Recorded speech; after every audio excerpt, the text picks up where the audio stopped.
ආයිබෝවන් කාලීන ප්‍රවෘත්ති වාර්තාකරණයේ අංක 1 සියත රාත්‍රී පුවත් විකාශය සමගින් මම අංජනා කරුණාරත්න ප්‍රථම අවධානය පුවත් සිරස් තල වෙත. ඉදිරි මැතිවරණයේදී පොදු ජන පෙරමුණෙන් ඉවත්ව තරඟ කිරීමේ සූදානමක් ශ්‍රී ලංකා නිදහස් පක්ෂ ආසන සංවිධායකවරු දන්වයි. හරි මග සොයා ගිය පක්ෂ 11 ස්වාධීන වෙයිද? ඔළුගෙඩි මාරුවෙන් රටේ ප්‍රශ්න විසඳන්න බෑ සජිත් කියයි. ඩීසල් අර්බුදය අද සිට විසඳන බව කිව්වත් අදත් ඉන්ධන පෙරවුම්හල් අසල දිගු පෝලිම්. ශ්‍රී ලංකාව ගැන මිචෙල් බැචලේගේ සතුට සහ නොසතුට. පිළිගන්න බැරි කරුණු මානව හිමිකම් කොමිෂන් වාර්තාවේ ඇතුළත් විදේශ ඇමති ජී.එල් නොසතුට පළ කරයි. කොවිඩ් මෘතදේහ බුහුමදාන නීති අද සිට වෙනස් වෙයි. ඕනෑම සුසාන භූමියක බුහුමදානය කිරීමට අවසර. පාසල් පැවැත්වීම යලි කොටස් ක්‍රමයට. පුටින්ගෙන් ලෝක නායකින්ට අනතුරු ඇඟවීමක්. සෙලෙන්ස්කිගෙන් නේටෝවට චෝදනා. මාධ්‍යවේදීන්ටත් රුසියාවෙන් ප්‍රහාර. දැන් දේශීය පුවත්. පවතින ඉන්ධන අර්බුදය හමුවේ ජනතාව තවදුරටත් දිගු පෝලිම් වල රැඳී සිටිනවා. ඊයේ දිවයිනට පැමිණි නෞකාවේ ඉන්ධන ගොඩබෑමේ කටයුතු අද ආරම්භ කෙරුණා. කෙසේ වෙතත් දිවයිනේ සමහර ඉන්ධන පිරවුම් හල්වලට තවමත් ඉන්ධන ලැබී නැහැ. පෞද්ගලික බස් රථවලට ඉන්ධන සැපයීම දිවයින පුරා පිහිටි ලංගම ඩිපෝ 45කදී අද ආරම්භ කෙරුණා. මේ අතර පිරවුම් හල්වලට ඉන්ධන ලබා දීම අද සිට ආරම්භ කළ බවයි khනිජ තෙල් සංස්ථාවේ සභාපති සුමිත් විජේසිංහ මහතා ප්‍රකාශ කළේ. විදුලි සහ ඉන්ධන අර්බුදය පස්වනදා ඒ කියන්නේ අද දවසින් පසුව අවසන් කරන බවට ජනාධිපතිවරයා ප්‍රකාශ කළ බව හිටපු විදුලි බල ඇමති මෙන්ම වත්මන් බලශක්ති අමාත්‍යවරයා වන ගාමිණී ලොකුගේ මහතා පසුගියදා ප්‍රකාශ කළා. එහෙත් අද වෙනකොට ඉන්ධන පිරවුම් හලසල පෝලිම් තවත් දික්කුණා හැරෙන්න අඩුවීමක් වෙලා නැහැ. යන මේ ඩීසල් ආඩ ඉතල හරි සන්තෝෂයි. අපි එමු ඊයේ එකට ආවේ. මේ ඉඳලා ඉන්නවා අපි. අද තමයි ඩීසල් වල දිනක් මේ දෙනවා කෙනෙක් එකක් දෙනවා කියලා කියනවා. ඒක තමයි ඉන්නේ දැන් අපි. පොඩි කාලෙත් පාන් පොලිම වල හිටියා. දැන් ඩීසල් පොලිම වල ඉන්නවා. ඒක තමයි අපි කියන්නේ රජෙට. මම දැන් ප්‍රාදේශීය මන්ත්‍රී වෙලත් මම මගේ නෝනක් ගෙනල්ලා තියන එක බුල්ලියකට එකයිනේ දෙන්නේ. ඒ තරම් අපි නිහතමානී වෙන්න ඕනේ මේ වෙලාවේ. ඒ වුණාට මේක ඒක වෙන්නේ නැති එකයි දුක අපිට. ක්‍රමවේදයක් නෑ. අන්න ඒකයි. බොරු කියන්න වැඩක් නෑ. දවස් 3ක් නාලා නෑ. අම්මා ඊ උදේට කෑවේ රොටි අද උදේට කෑවේ රොටි. මොකද දන්නවද රුපියල් 10000යි යතේ තිබ්බේ. රුපියල් 2000 බූලි හතරට තෙල් ගහන් යන්න ආවේ. රුපියල් 10000යි යතේ තිබ්බේ. දවස් දෙකක් රොටි විතරයි කාලා ඉන්නේ. ඊයේ රාට ගිහිල්ලා අතන කඩෙන් පේන්ඩියක් බීලා ආවේ. බොණ්ඩ නෙමෙයි ගන්න ගෝයන් කපා ගන්න මේ බූලියක් ගෙනින් තියා ගන්න හදන්න. ගෝයන් කපන්න මැෂින් එකට තෙල් දෙන්න ඕන. මොලයක් නෑ ඉන්නේ උන්. තනිකර රට හරක් ඉන්නේ. මේ සියල්ල හමුවේ khනිජ තෙල් සංස්ථාවේ සභාපති සුමිත් විජේසිංහ මහතා අද ප්‍රකාශ කළේ ඉන්ධන පිරවුම් හල්වලට ඉන්ධන නිකුත් කිරීම අද සිට ආරම්භ කළ බවයි. දැන් තත්ත්වය සමනය වෙලා තියෙන්නේ. අපි එදා ඔබට කිව්වා වගේ අවශ්‍ය ඉන්ධන ප්‍රමාණයන් පිළිබඳව අපි පසුගිය දිනවල අතිගරු ජනාධිපතිතුමාගේ ප්‍රධානත්වයෙන් පැවති සාකච්ඡාවේදීත් ඉන්පසුවත් අපි සාකච්ඡා කරලා මේ වන විට රටට අවශ්‍ය ඉන්ධන විධිමත් සැලැස්මකට අනුව ආනයනය කරලා ඒ ඉන්ධන ගොඩබෑම ආරම්භ කරලා තියෙනවා. දිවයින පුරා බෙදා හැරීමේ කටයුතු මේකට ආරම්භ කළා තියෙන්නේ. මේ අතර ඉන්ධන නැති නිසා පෞද්ගලික බස් ගමන් වාර සීමා කිරීමට බස් සංගම් පසුගියදා කටයුතු කළා. කෙසේ වෙතත් ඉන්ධන අර්බුදයට తాවකාලික විසඳුමක් ලෙස ලංගම ඩිපෝ හරහා ඉන්ධන ලබා දීමටයි මීට පෙර ප්‍රවාහන රාජ්‍ය අමාත්‍ය දුරේ කටයුතු කළ දිලුම් අමුණුගම මහතා තීරණය කළේ. ඒ අනුව පෞද්ගලික බස් රථවලට අවශ්‍ය ඉන්ධන ලබා දීම දිවයින පුරා ඇති ලංගම ඩිපෝ 45කදී අද ආරම්භ කෙරුණා. රේල්වේ එකේ CDP එකට අවශ්‍ය ඉන්ධන ප්‍රමාණය අපි තෙල් සංස්ථාවත් එක්ක සාකච්ඡා කරලා ලබාගෙන තියෙනවා. ඒ දෙකේ දැනට ගැටලුවක් ඇති වෙන්නේ නැහැ. අද දිනේ ඉඳලා ලංගම ඩිපෝ 45ක් දැන් පටන් ගත්තා පෞද්ගලික බස් රථ සහ සංචාරකයන් ප්‍රවාහන කරන රථවලට ඉන්ධන සපයන. අර්බුදයක් තියෙනවා. ඒ අර්බුදය විසඳෙන්නේ ප්‍රවාහන අමාත්‍යාංශයෙන් නෙමෙයි. ඒක බලශක්ති අමාත්‍යාංශයෙන් විසඳයි. එතෙක් අපි පුළුවන් විදියට පොදු ප්‍රවාහනය පවත්වාගෙන යනවා. ඉන්ධන රැගෙන දිවයිනට පැමිණි නෞකාවේ ඉන්ධන ගොඩබෑම අද පෙරවරුවේ ආරම්භ කෙරුණා. මේ අතර අද සිට විදුලි කප්පාදුවක් සිදු කරන්න එපායයි ජනාධිපති ගෝඨාභය රාජපක්ෂ මහතා පසුගියදා පැවති විශේෂ රැස්වීමකදී ප්‍රකාශ කළා. ඒ අනුව අද දිනේ විදුලි කප්පාදුවක් සිදු කරන්නේ නැති බවයි මහජන උපයෝගීතා කොමිසම පැවසුවේ. අපේ රට තුළ දැන් හැම ප්‍රශ්නයක්ම අර්බුදයක්ම තියෙනවා. අඩු වෙලා තිබුණු දේශපාලන අර්බුදයක් දැන් කරලියට ඇවිල්ලා. ඒ අර්බුදයේ ඇත්ත කතාව මොකක් වුණත් ජනතාවට තවත් අතිරේක ප්‍රශ්නයක් මේ නිසා උදා වෙලා. හරි මගක් සොයා ගිය පක්ෂ 11න් 10ක් පාර්ලිමේන්තුව තුල ස්වාධීන වීමේ සූදානමක් ගැන දැන් තොරතුරු වාර්තා වනවා. ඇත්තට මේ දේශපාලන අර්බුදය ඇත්ත නැත්ත මොකක්ද? අපේ රටට ඕන තරම් ප්‍රශ්න තියෙනවා. අර්බුද තියෙනවා. මතින් නොකියන්න. අඩු වෙලා තිබුණේ දේශපාලන අර්බුදයක් විතරයි. මේක මේ අද ඊයේ පැය 24න් ඇති වුණු තත්වයක් නෙවෙයි. දැන් අපේ රටේ දේශපාලනයේ මේ ඇති වෙලා තියෙන තත්වය විවිධ අය විවිධ විදිහට අර්ථකථනය කරනවා. මේ අලුයට තිබුණු ගිනිපුපුරු කියලායි ඇතමුන් කියන්නේ. මේ නාටකයක් කියලා තවත් පිරිසක් කියනවා. ඩීල් එකක් වෙන්න පුළුවන්. බලය මදිකම හෝ බලයට තිබෙන ආසාව නිසා වෙන්න පුළුවන්. ඇන්දවීමක් වෙන්නත් පුළුවන්. රට සහ ජනතාව මේ වෙලාවේ පත් වෙලා ඉන්න ඉතා දුක්ඛිත තත්ත්වය පිළිබඳ හිතලා ඒ දුක දැනිලා මේ ප්‍රශ්න දරාගන්න බැරුව ඇත්තටම ගත්ත තීරණ වෙන්නත් පුළුවන් කියලා තමයි ඇතම් කණ්ඩායම් කියන්නේ. අපේ රටේ මේ නිර්මාණය වෙලා තියෙන දේශපාලන අර්බුද සමාජ මාධ්‍ය තුල වාර්තා වෙන්නේ මෙන්න මේ විදිහට.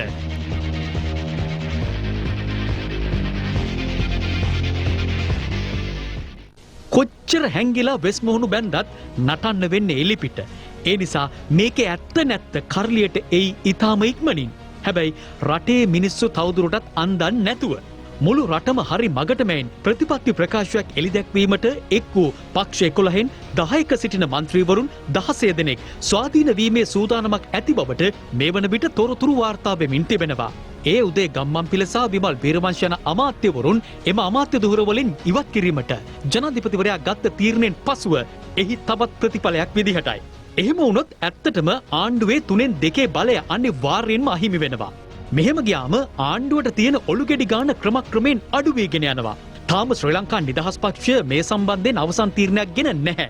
කොහොමුණත් මේ පක්ෂ 11න් සැදුම් ලැබ් කණ්ඩායමේ පක්ෂ 10 ස්වාධීනව සිටීමට තීරණයක් ගෙන තිබේද යන්න පිළිබඳව අප පාර්ලිමේන්තු මන්ත්‍රී ජයන්ත සමරවීර මහතාගෙන් විමසීමක් කළා. එහිදී ඔහු පැවසුවේ එවැනි තීරණයක් මෙතෙක් ගෙන නැති බවයි. එහෙත් ඉදිරියේදී ගත යුතු තීන්දුව තීරණ පිළිබඳව දීර්ඝ ලෙස සාකච්ඡා කරන බවද ඔහු පැවසුවා. මේ අතර අමාත්‍යවරුන් සිය තනතුරු වලින් ඉවත් කිරීම සහ වත්මන් දේශපාලනික තත්ත්වය පිළිබඳව පක්ෂ විපක්ෂ දේශපාලකයන් මෙලෙස අදත් අදහස් පළ කළා. ආණ්ඩුවේ දැන් 3/2 ඉවරයි. ආණ්ඩුවක් දියවෙන තත්ත්වයක් තමයි තියෙන්නේ. කත වචනෙන් දැන් කියන්නේ දැන් ඵලයව. රටේ විනය හදන්න නම් ඉස්සෙල්ලාම ආණ්ඩුවේ කැබිනට් එකේ විනය තියෙන්න ඕනේ. පාසුද නානකර එමතුමා සම්බන්ධ වුණාට ඒ විවේචනයක් කරනවා මම නම් දැක්කේ නෑ. ඉසේක එක්කමට කොට්ටේ මාරු කරනවා වගේ ඇමතිවරු මාරු කරලා මේ ප්‍රශ්නේ විසඳන්න බෑ. ඒක ප්‍රධානම දේ තමයි මේ ආණ්ඩුව පටන් ගන්නකොටම ගත්ත වැරදි ආර්ථික තීන්දුව අද වෙනකොට මේකට බලපාලා තිබෙනවා. මේක තමයි යථාර්ථය. අපි ඔක්කොම එකට සමාදානයෙන් ඉන්න ඕන ප්‍රශ්න ඇති වෙනවා. ඒවා ඉතින් පොඩ්ඩක් සාකච්ඡා කරලා ඉවසීමෙන් කටයුතු කිරීම තමයි අපි මැදිහත් වෙනවා. එතකොට මෙතුමනේ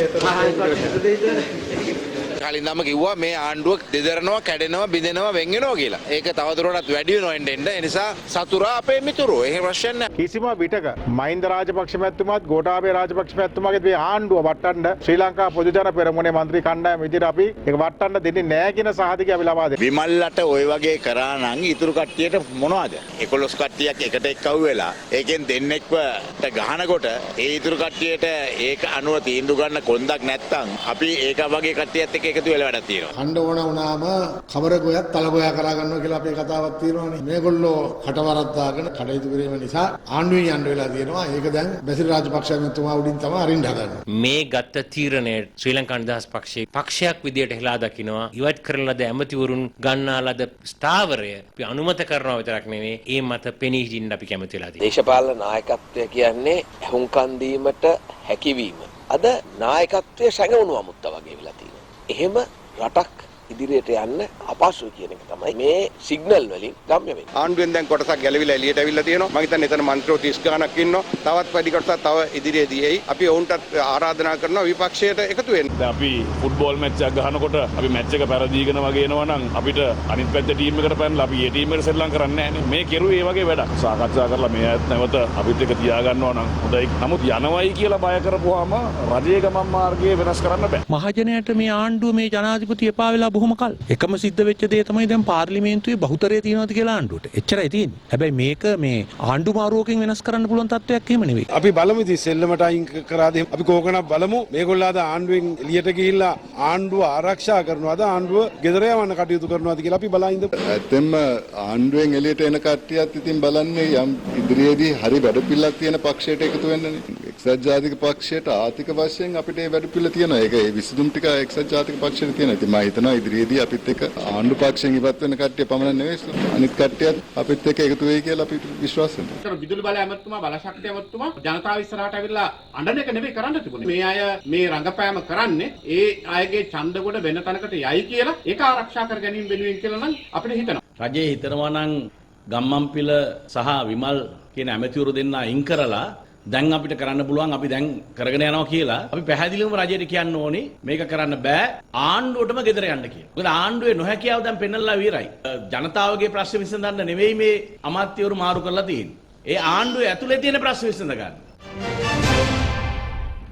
ඉදිරි මැතිවරණවලදී ශ්‍රී ලංකා නිදහස් පක්ෂය තනිව තරඟ කරන බවට වන යෝජනාවක් අද ඉදිරිපත් වී තිබෙනවා. ඒ ශ්‍රී ලංකා නිදහස් පක්ෂ ආසන සංවිධායකවරුන් විසින් මෙම තීරණය මධ්‍යම කාරක සභාව වෙත යොමු කිරීමට තීරණය කළ බවයි පක්ෂයේ ජ්‍යෙෂ්ඨ උපසභාපති මහාචාර්ය රෝහණ ලක්ෂ්මන් පියදාස මහතා ප්‍රකාශ කළේ. අද අපි අපේ ආසන සංවිධායකයන්ගේ වැඩමුළුවක් වර්ක්ෂොප් කරා. පක්ෂයේ විශේෂ තීන්දුව ගත්තද දැන් වෙනසක් වෙනවද ඉදිරි කොහොමද? මේ දවස්වල එනම විශේෂ තීන්දුවක් අරගෙන නැහැ. කැබිනට් සංශෝධනය වීම සම්බන්ධයෙන් මේ මොකද ඔබතුමා හිතන්නේ? ඒවා රජයේ පැත්තෙන් ඒවා අපේ සම්බන්ධයක් නැහැ. මේකවල වෙනකන් තාම සාර්ථකව කරගෙන යනවා. උදය ගම්මන්පිල සහ විමල් විරවංශ අමාත්‍යවරුන් දෙනාගේ මත දුර ගත්තා. ඒක ඉතින් මේ රජයේ කටයුතු කරන්නේ ඒ ගැන ගාන මාත බලලා තියෙනවා. ඒ ගැන මාරකට කටයුතු කරනවා. ඒ වගේ අපි දේශපාලන වශයෙන් කරන අය ඉඳ දරා ගන්න ඕනේ. ඇයි ඔබතුමාලා යාලා තනි කරලා තියෙන්නේ? සියලුම සංවිධායකරුන් එකහඬින් ඉල්ලා සිටියා පොදුජන පෙරමුණත් එක්ක තවදුරටත් තරඟ ගන්න නැහැ. වෙනමම තරඟ කළ යුතුයි කියන කාරණාව. ජනාධිපතිතුමා කිව්ව තමුන්නාසලගේ මේ අදහස සලකා බලනවා. අපි බෞද්ධරයේ අදහස් වලට සවන් දෙනවා. එය පක්ෂීය මධ්‍යම කාර්ය සභාව දේශපාලන මණ්ඩලයට දමලා යොදලා අපි මේ කාරණාව පිළිබඳව ප්‍රතිපත්ති තීරණය ගන්නවා. ජනාධිපතිතුමාට තමයි කැබිනට් එක පත් කරන්න අයින් කරන්න සියලු බලය තියෙන්නේ. ඒක එතුමාගේ අභිමතානුසාරී බලයක්. ඒක එතුමාට ඕනනම් මාවත් අයින් කරන්න පුළුවන්. ඉතින් ඒක එතුමා සතු බලයක් ඒකට අභියෝග කරන්න කාටවත් බෑ. විශේෂයෙන්ම මම හිතන්නේ සියලුම දෙනා එක්කහුව වෙලා ගියොත් තමයි කාටවත් හොඳ. දේශපාලනයේ ඉවත් කිරීමකින් පක්ෂයක් යන්නත් බෑ ආණ්ඩුවක් යන්නත් බෑ. ඒක තමයි තත්ත්වය. සියලුම දෙනා එක්කහුව කර ගැනීම තමයි දේශපාලනය කරනවා කියලා කියන්නේ.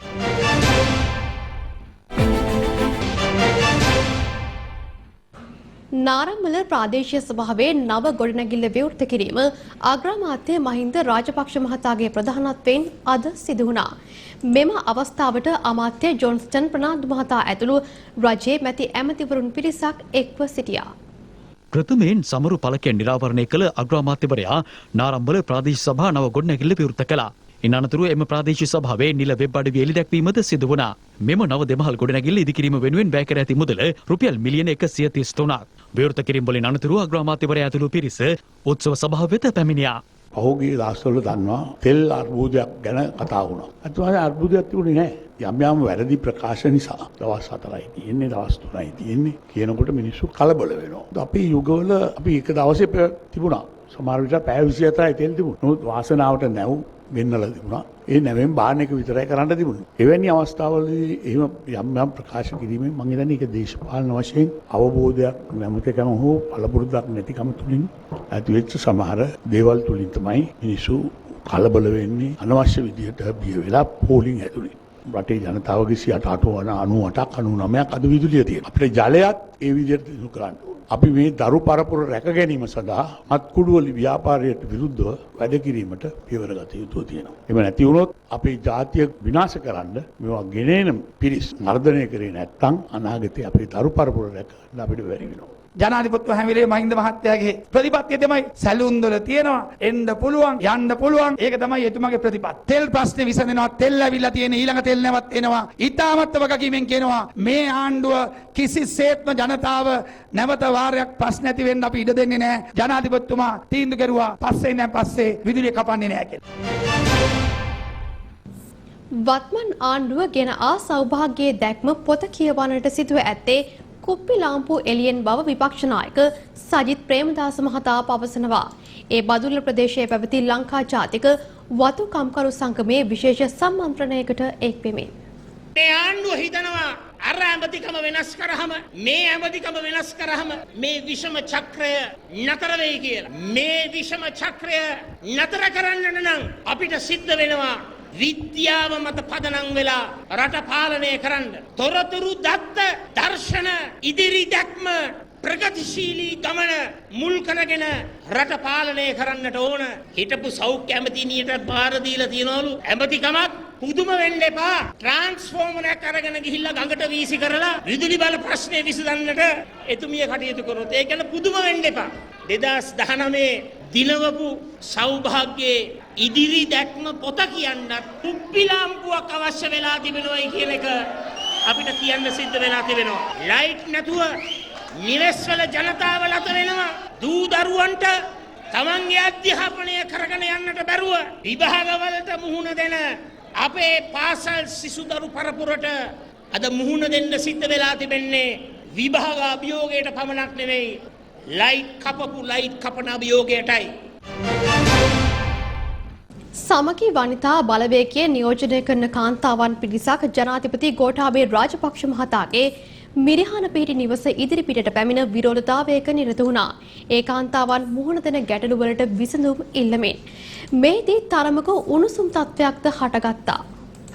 සමගි කාන්තා බලවේගයේ කාන්තාවන් පිරිසක් තමන්ගේ දුක කීමට ජනාධිපතිවරයාගේ නිවසට අද පස්වරුවේ පැමිණියා. මෙරිහානේ පිහිටි ජනාධිපතිවරයාගේ නිවස වෙත පැමිණීමට හිරුණිකා ප්‍රේමචන්ද්‍ර මහත්මිය ඇතුළු සමගි ජනබලවේගයේ කාන්තාවන් උත්සාහ කිරීමත් සමග එම ස්ථානයේ උණුසුම් තත්ත්වයක් හටගත්තා. ඒ පොලිසිය විසින් ඔවුන්ගේ ගමන වැළැක්වීමට කටයුතු කිරීම නිසායි. මේ රටේ මිනිස්සුන්ට ප්‍රශ්න තියෙනවා. ඒක ලාඩු හැදිච්ච රෝගියෙක් වගේ කිසි ප්‍රශ්නයකට උත්තරයක් දෙන්න නැතුව ඉන්නවා.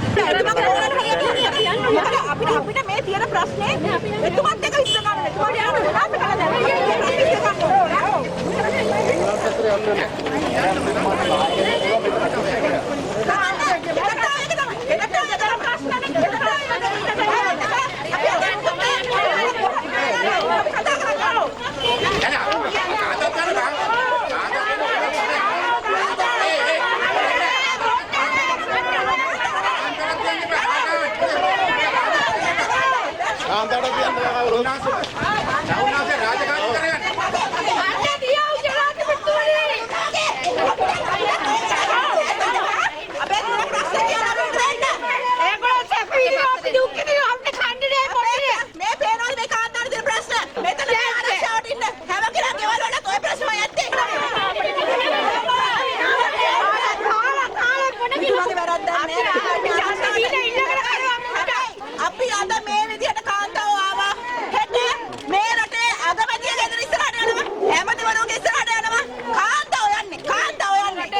කාන්තා පොලිස් නිලධාරිණියන් නොසිටි නිසා උද්ඝෝෂකින් ජනාධිපතිවරයාගේ නිවස අසලටම පැමිණියා.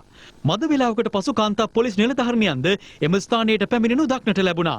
උද්ඝෝෂකින් පැයක පමණ කාලයක් ජනාධිපතිවරයාගේ නිවස ඉදිරිපිට වාඩි වී සිය විරෝධතාවයේ නිරත වුණා. බඩුමිල වැඩිවීම, ගෑස් නොමැතිකම මෙන්ම ආර්ථික ප්‍රශ්න හේතුවෙන් කාන්තාවන් විඳින පීඩා පිළිබඳ දැනුම් දීමට ඔවුන් මෙලෙස ජනාධිපතිවරයා හමු වීමටයි පැමිණ තිබෙන්නේ. සමග කාන්තා බලවේගයේ විසින් ගෙන ආ ලිපියක් ජනාධිපතිවරයාගේ දේශපාලන අධ්‍යක්ෂ ශ්‍රීනාත් ගමගේ මහතාට බහර දීමෙන් අනතුරුව ඔවුන් එම ස්ථානයෙන් පිටව ගියා.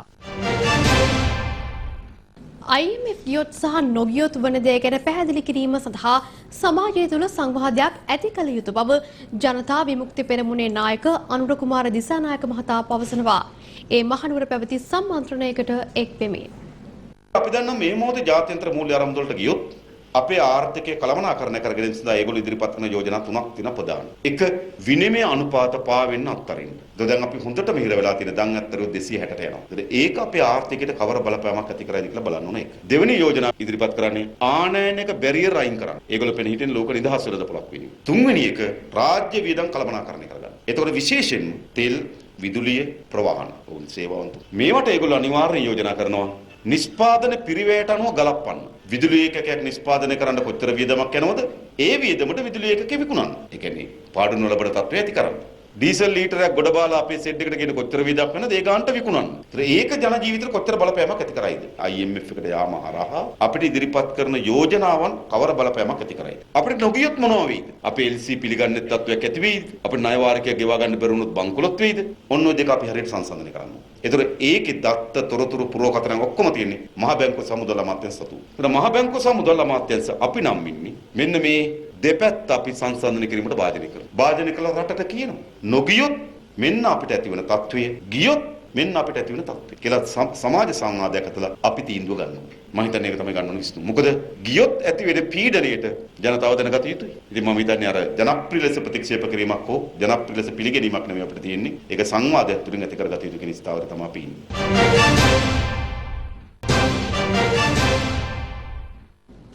යලිත් දේශීය පුවත්. එක්සත් ජාතීන්ගේ මානව හිමිකම් මහ කොමසාරිස් මිචෙල් බැචලේ මහත්මිය ශ්‍රී ලංකාව පිළිබඳ සිය ලිඛිත වාර්තාව ඊයේ මානව හිමිකම් කොමිසමේ 49 වන සැසිවාරයට ඉදිරිපත් කළා. සංහිඳියාව හා වගවීම උදෙසා යුක්තිය ඉටු කිරීමට ශ්‍රී ලංකාව විශ්වාසනීය මාර්ගයක් මෙතෙක් ඉදිරිපත් කිරීමට අපොහොසත් වී ඇති බව එම වාර්තාවේ දැක්වෙනවා. එක්සත් ජාතීන්ගේ මානව හිමිකම් මහ කොමසාරිස් මිචෙල් බැචලේ මහත්මිය ශ්‍රී ලංකාව පිළිබඳ සිය ලිඛිත වාර්තාව ඊයේ මානව හිමිකම් කොමිසමේ 49 වන සැසිවාරයට ඉදිරිපත් කළා. ඇත්තටම ශ්‍රී ලංකාව මෑත කාලයේදී මානව හිමිකම් කොමිසම සමග එක්ව කටයුතු කිරීමේ වෙනසක් තියෙනවා. එය කැපී පෙනෙන වෙනසක් ලෙසයි මම දකින්නේ. විශේෂයෙන්ම ත්‍රස්තවාදයේ වැළැක්වීමේ පනතේ ඇතැම් වගන්ති සංශෝධනය කිරීම අපි අගය කරනවා. ඒ වගේම රැඳවියන් කිහිප දෙනෙකුම නිදහස් කිරීම අගයනවා. හමුදා නිලධාරීන් සිවිල් තනතුරු වලට පත්වීම නම් මම අනුමත කරන්නේ නැහැ. මොකද එහෙම තනතුරු ලැබූ ඇතමුන් මානව හිමිකම් උල්ලංඝනය කිරීම ගැන බරපතල චෝදනාවන්ට ලක් වූවන්. 2019 අප්‍රේල් 21 වනදා සිදු වූ පාස්කු බෝම්බ ප්‍රහාරයේ වින්දිතයින් වගේම ආගමික නායකයින්ද යුක්තිය ඉල්ලා සිටිනවා. ඒ ගැන වන වන්දි ගෙවීම්, ඒ ප්‍රහාරවල තත්ත්වය වගේම විශේෂයෙන් ආරක්ෂකාංශවල භූමිකාව පිළිබඳ සම්පූර්ණයෙන්ම වාර්තාවක් මම ඉල්ලා සිටිනවා. මම තව කනස්සල්ලට පත්වන දෙයක් තමයි මාධ්‍යවේදීන් පිළිබඳ පොලිසිය හා බුද්ධ්‍යංශ විමසිලිමත් වීම, හිරිහැර කිරීම වගේම බියගැන්වීම ගැන දිගින් දිගටම වාර්තා වීම. කොහොම වුණත් සංහිඳියාව හා වගවීම උදෙසා යුක්ති ඉටු කිරීමට ශ්‍රී ලංකාව මෙතෙක් නිශ්චිත මාර්ගයක් ඉදිරිපත් කිරීමට අපොහොසත් වී තිබෙනවා. Was adopted by a divided vote in this council. මුලින්ම මම කියන්න කැමති ශ්‍රී ලංකාව සම්බන්ධයෙන් වන 46 එක යෝජනාවලිය මේ කවුන්සිලය තුලදී සම්මත වුණේ බෙදී ගිය ඡන්දයක් විදිහට. මාර්තු 1 වෙනිදා වන විට මේ කවුන්සිලය හමුවේ ශ්‍රී ලංකාවේ මතය ඉදිරිපත් කළා. අපි මේ යෝජනාව ප්‍රතික්ෂේප කළත් මානව හිමිකම් පිළිබඳ ජාත්‍යන්තර වගකීම වගේම කවුන්සිලය සමග අපි ඉදිරියටත් ස්වේච්ඡාවෙන් කටයුතු කරනවා. ජනාධිපති ගෝඨාභය රාජපක්ෂ මහතා පසුගිය ජනවාරි මාස 18 වනදා පාර්ලිමේන්තුවේදී ප්‍රකාශ කළා අපි ජාතියක් විදිහට ජාත්‍යන්තර නීතියට වගේම සම්මුතියින්ට ගරු කරන බව. කොහොමුණත් මට කියන්න අවශ්‍යයි දෝෂ සහිත ක්‍රියාදාමයන් තුලින් පිළිගන්න බැරි කරුණු මේ වාර්තාවට ඇතුළත් කර තිබෙන බව. ඒ නිසා ලක්රාජ්‍ය විදිහට අපිට මීට එකඟ වෙන්න බැහැ. We also දැන් විදේශ පුවතක්. රුසියාව යුක්‍රේනය ආක්‍රමණය කර අදට දින 10ක් රුසියාව විසින් යුක්‍රේනයේ නගර දෙකකට සටන් විරාමයක් ප්‍රකාශයට පත් කරමින් එම නගර දෙකේ ජනතාවට ඉවත් වීමට අවස්ථාව සලසා දී තිබෙනවා. රුසියානු ජනාධිපති ව්ලාදිමීර් පුටින් ඊයේ රාත්‍රියේ සියලු ලෝක නායකයින්ට තර්ජනාත්මක පණිවිඩයක් නිකුත් කළා. මේ අතර යුක්‍රේන ජනාධිපති සෙලන්ස්කී නේටෝ රාජ්‍යයන්හි පියගුළුකම දැඩි දෝෂ දර්ශනයට ලක් කර ඇති බවයි වාර්තා වන්නේ. දැන් යුක්‍රේන රුසියා ගැටුම පිළිබඳ සවිස්තර වාර්තාව.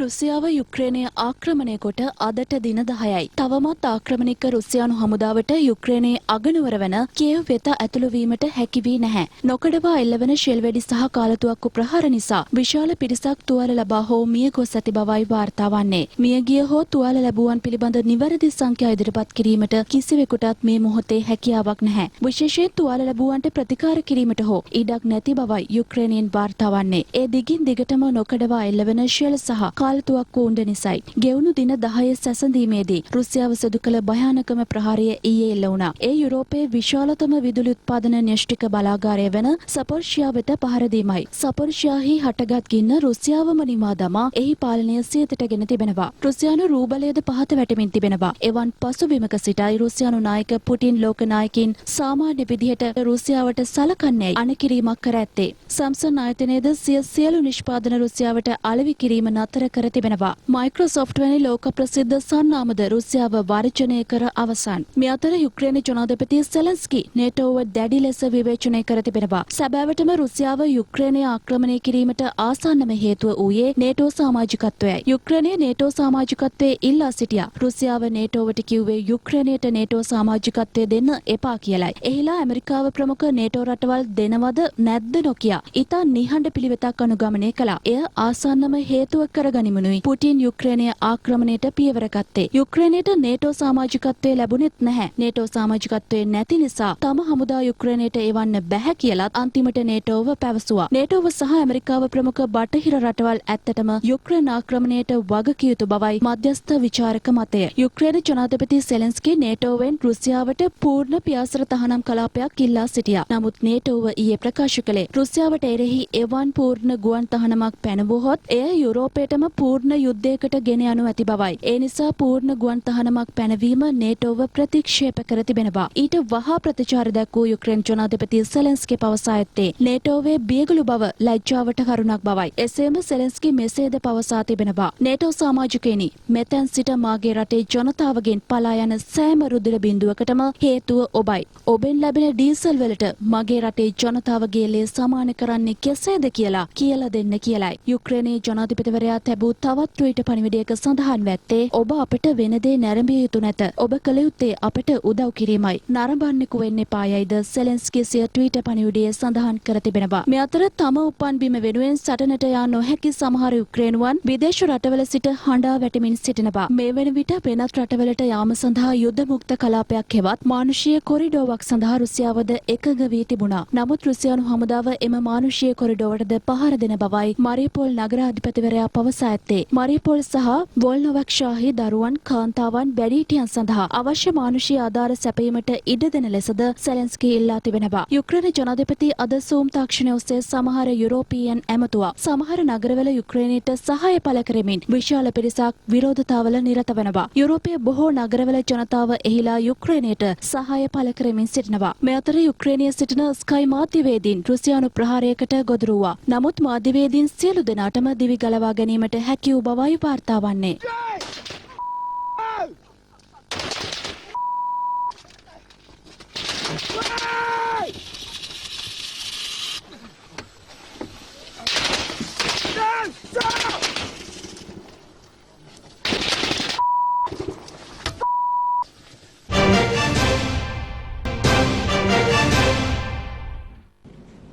යළිත් දේශීය පුවත්. කොවිඩ් ආසාදිත මෘතදේහ භූමිදානය කිරීම සම්බන්ධයෙන් වූ නීති රෙගුලාසි සංශෝධනය කර තිබෙනවා. දැන් කොවිඩ් පිළිබඳ සම්පූර්ණ වාර්තාව. කොවිඩ් ආසාදිත මෘතදේහ භූමිදානය කිරීම සම්බන්ධයෙන් වූ නීති රෙගුලාසි සංශෝධනය කර තිබෙනවා. ඒ අනුව කොවිඩ් ආසාදනය වූ පුද්ගලයෙකුගේ අවසන් කටයුතු සිදු කිරීම සඳහා දේහය ඥාතීන්ට බහර දීමට අනුමැතිය හිමිවනවා. සමාජය තුල හා රෝහල් තුල සිදුවන සාමාන්‍ය මරණ සඳහා PCR පරීක්ෂණ සිදු කිරීම අවශ්‍ය වන්නේ නැහැ. එම දේහ සම්බන්ධයෙන් සාමාන්‍ය පරිදි කටයුතු කළ හැකි.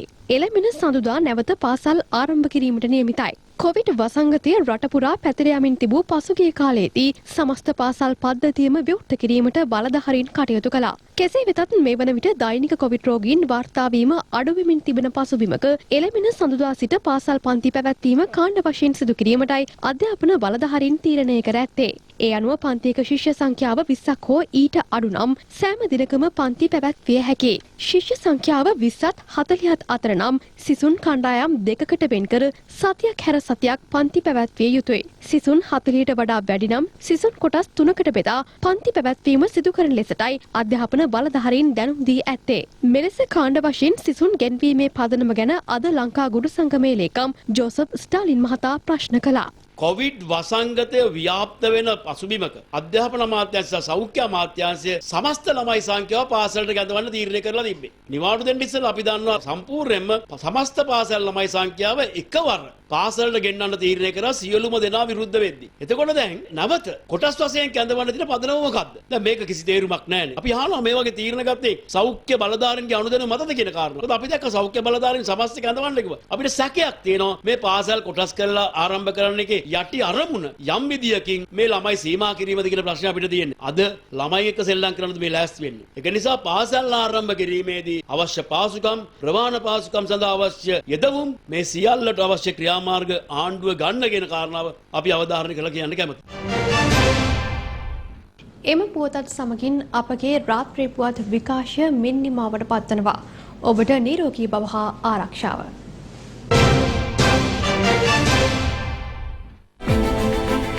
අනුග්‍රහ